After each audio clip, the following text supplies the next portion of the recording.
bạn, rất vui được gặp lại các bạn. Hôm nay mình sẽ giới thiệu với các bạn dòng máy khoan 10 ly của Hitachi Nhật Bản. Đó là D10 VT.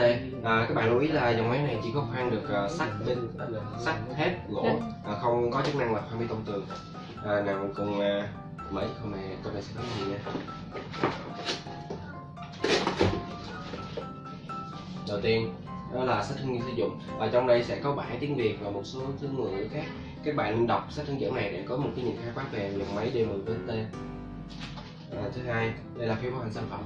Trên phiếu bảo hành sản phẩm này sẽ có là tên của Hitachi Tool, trong đây sẽ có mã máy và số series của máy.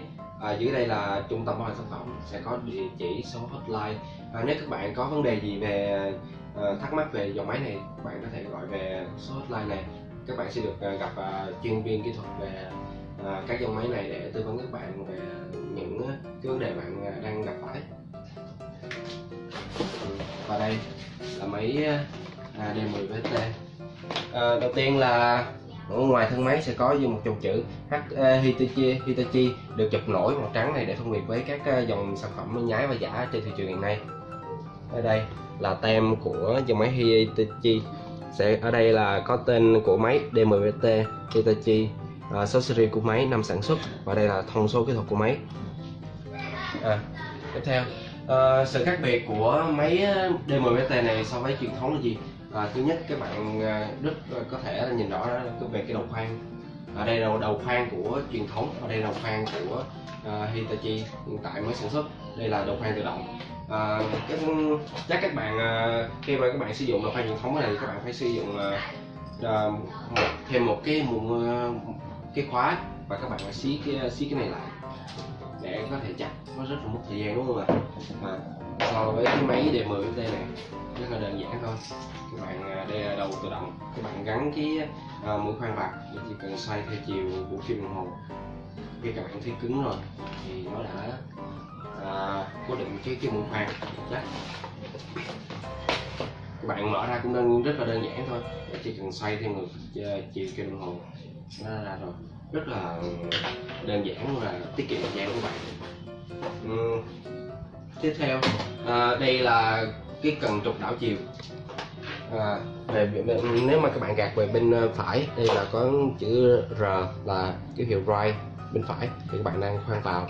Ngược lại, bên đây là bên left, gạt qua, bên trái các bạn đang khoan ra. Các bạn lưu ý là các bạn phải gạt hết hành trình của công tắc, nếu không nó sẽ ảnh hưởng tới cái rotor và cái bên răng, nó không có khớp nhau, nó sẽ ảnh hưởng đến nó. Tiếp theo, đây là cò điều khiển tốc độ. Máy D10 VT được cải tiến là nó sẽ sử dụng tốc độ vô cấp. Tốc độ sẽ tùy thuộc vào bạn. Khi bạn bóc mạnh thì tốc độ nhanh, khi bạn bóc nhẹ thì nó sẽ chạy chậm.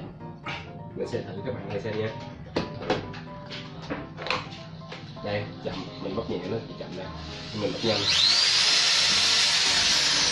rất là êm, rất là mạnh, với công suất 430W và 3.200 vòng một phút.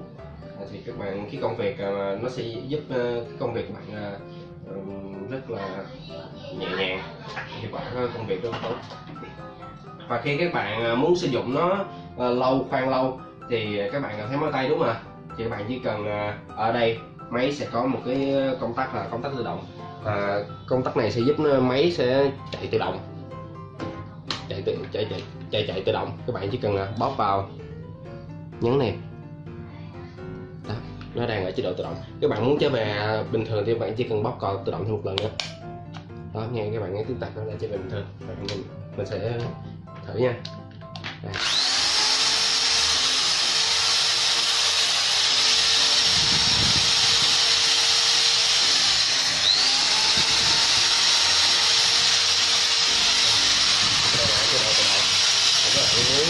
Trở bình thường rồi.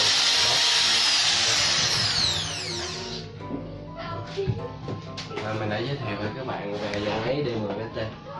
Cảm ơn các bạn đã xem. Nếu bạn thích thú, bạn hãy nhấn subscribe bên dưới. Cảm ơn các bạn, chào.